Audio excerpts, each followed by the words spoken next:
Alright, so today I want to show you how I feed my ball python hatchlings. Hatchlings that have just come out of the egg and haven't eaten for the first time. And let me tell you, if you're breeding ball pythons and you get your first batch of hatchlings, it can be extremely difficult trying to feed those hatchlings. And let me tell you, when I started in ball pythons and got my first hatchlings up in the rack, I was trying everything. I was trying frozen thawed mice, frozen thawed rats, and as a matter of fact, I was breeding rats at the time. I was trying little rat pups, live rat pups, and I put them in all the tubs and left them overnight, and still out of 40 snakes I think I only had maybe 3 or 4 that actually ate those live rat pups.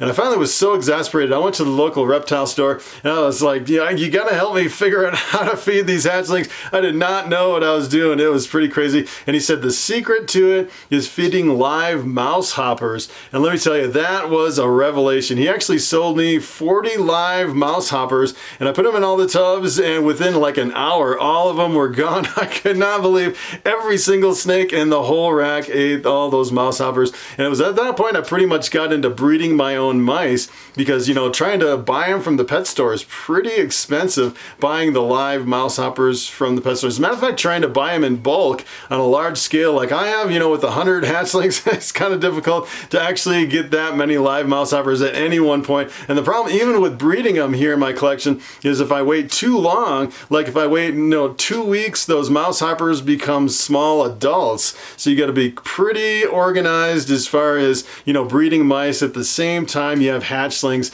that need those live mouse hoppers. And usually after a few live mouse hoppers, you can transition over to a frozen thawed mouse, and then eventually over to a frozen thawed rat, and then you really don't have to worry about the mice. But it's that first initial meal or first few meals that you need, you know, I think it's essential to actually use the live mouse hoppers. So what I'm gonna do is I want to show you some of my hatchlings. I have some that have eaten a few meals, some that have just came out of the egg and haven't shed yet, and then I want to show you some of my mice and kind of my organization as far as how I breed mice to feed my hatchlings. So I actually have 2 hatchlings racks. This is my smaller one. This is an ARS 1039 hybrid, and I can fit 39 snakes. And it's kind of funny, I actually, my very first year, I actually bought this 1039, and then right after I got it and assembled it, I completely filled it up within just a few weeks. And then I had to buy my ARS 1065, which is a really big hatchling rack. And it's kind of interesting with these. What I do, kind of for organization, I usually put my oldest snakes up on the top. So these are the ones that have hatched out, and these have eaten 3 times already. So this is kind of my setup for my hatchlings. This one is really awesome. Take a look at that beauty. That is, actually the label's wrong on this one. I think this is a super pastel calico, 100% het desert ghost. It's like, it looked like a cinnamon when it first hatched out. I need to change that label. But essentially what I do is I put a little coconut husk in here as a substrate, and then I have this deli cup. So what I do for my mice, you know, one of the things that you have to watch is you definitely have to take out the water when you put in a live mouse hopper, because they will definitely drown in the water. So I go through and take out all the waters, and then what I do is I just kind of crack it open and then just pop in a mouse hopper, and I close it up for like usually like an hour. And on really stubborn ones, you can actually put them overnight with the really small mouse hoppers, like a mouse crawler in there, and they're perfectly fine. And then I actually have some bigger ones over here. Take a look at this, and take a look at this coral glow. So this one is from last year. Take a look at this. And a snake this big, you definitely don't need mice at this point. You can transition over to rats and feed them rats. And this guy is a really beautiful coral glow. Take a look at this. It looks like he's starting to go into a shed. Looks like he's gonna go into shed here. That is, you know, once they get that big, you don't have to worry about it. And then I have some other ones down here. Take a look at this. For example, this one, this is Joker, my pastel calico. So this one just came out of the egg just the other day. And kind of the weird thing with these ball pythons is, for example, I don't have any shed in this enclosure right here, and this one's still a little bit grayed out. You can see the gray eyes on this one. So this one just came out of the egg and it hasn't shed at all. And I've actually tried to feed mouse hoppers to a bunch of ball python hatchlings that haven't shed yet. And let me tell you, if they haven't shed for the first time, they will absolutely never eat. I've never had a single one ever eat a mouse hopper before it shed out for the first time. So essentially what I do is I just put them in here, make sure I have plenty of humidity in the substrate so they can shed out really good. And then once they shed, I usually give them maybe 3 or 4 days up to a week before I'll actually offer them food. And it's pretty easy. All you have to do is just kind of open the tub and pop it in, and you just kind of go through the rack, open them and pop it in. You definitely have to remember to take out the water before you put in the live mouse hoppers. All right, so I actually haven't really cleaned up my rack in a while. You see what a dirty rodent rack looks like. This is about as dirty as it gets. It's funny, they kind of kick all the bedding on the kind of all over the tub. They kind of dig in there and stir it up. It doesn't get too bad. I just take a vacuum cleaner and spot clean it and then kind of wipe it down and dust it off. But I kind of wanted to show you the setup that I have in my rodent rack. So for example, this one, sometimes it can be pretty problematic. So here's kind of the challenge.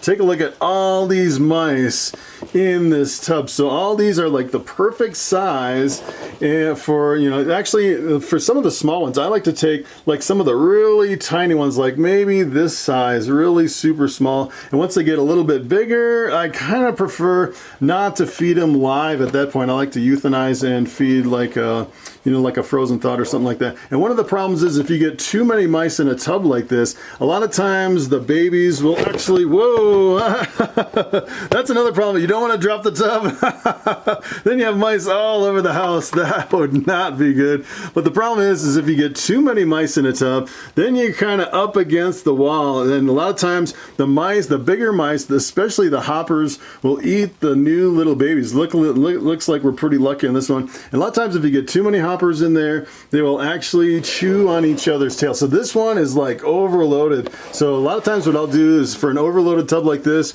I'll turn the label upside down and say, I definitely need to thin this out and feed some of those to my hatchling ball pythons. And sometimes you're waiting for the sheds, sometimes you have too many mice, and sometimes you don't have enough mice and you're always trying to balance the mice and everything. And then this one, it looks like, you know, some of these, I just replaced these. I had some really super old mice and I replaced them with these young fresh ones. So I'm kind of waiting on those to grow up before they have babies. I can just kind of go through kind of some of the mice that I have here, and then I have some really little tiny ones in here, and then just kind of looking through here.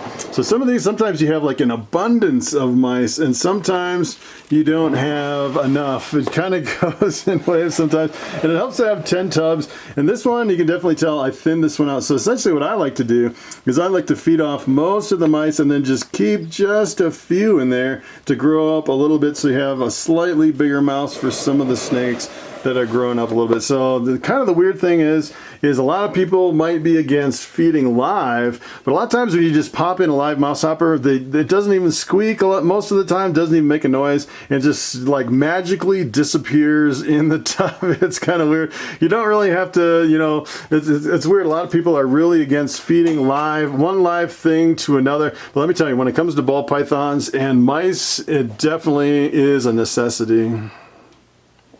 All right, so I actually have half my reptile room filled with rodents. I actually, at one point I thought about I should get rid of these rodents and fill up this room with some more snake tubs, and I could be a little more productive. But you know, with the mice, I definitely need to keep the mice for the ball python hatchlings. But these rats, you know, I've often considered kind of getting rid of the rats and doing more frozen thawed. I have just a few that take live rats, and kind of the biggest thing with rats and mice is you really have to stay on top of the bedding. So this is a pretty loaded tub. And this is like as bad as the bedding gets after like 4 or 5 days. So I kind of have a rotation where I go through and I replace all the bedding. You know, usually just do a few tubs every other day for the bedding. And kind of the other thing with rats and mice is a lot of times you'll have, you know, you have this idea, I want to breed rats and mice, and then you produce something like this, and you have these tiny little baby rats, and you're like, how can anyone feed that to their snake or euthanize it, you know, for a frozen thawed feeder? And that is, I'd say that's probably the #1 most difficult thing